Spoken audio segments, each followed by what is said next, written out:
दशरथ राजासाठी पिंडदान केलं। एक मुद्दा स्पष्ट झाला। ठीक, अशा पद्धतीचं पिंडदान नाही केलं तर काय होईल ते सांगतो। भगवान कृष्ण परमात्मा कुंती माता यांनी अर्जुनाला बोलून घेतलं, धर्माला बोलून घेतलं। हे धर्मा, काय झालं? देवा हे बघ, आता कौरव मरण पावले। ठीक आहे, कौरव तुझे कोण होते? वैरी होते। जरी तुझे वैरी असले, जरी तुम्हाला त्यांनी लाक्षागृहात जाळण्याचा प्रयत्न केला, जरी भीमदाला विष घालून मारण्याचा प्रयत्न केला, जरी द्रौपदीला वस्त्रण करण्याचा प्रयत्न केला, जरी तुम्हाला वनवासाला लावलं, तरी लक्षात ठेवा त्यांच्या मरणानंतर आता तुम्हाला त्यांचा कर्मांतराचा विधी करावा लागणार आहे। का बरे?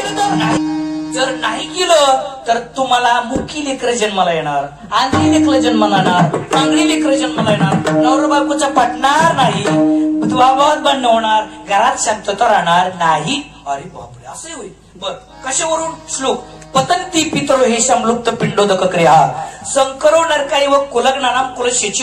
भगवान कृष्ण परमात्मा अर्जुनाला सांगतात,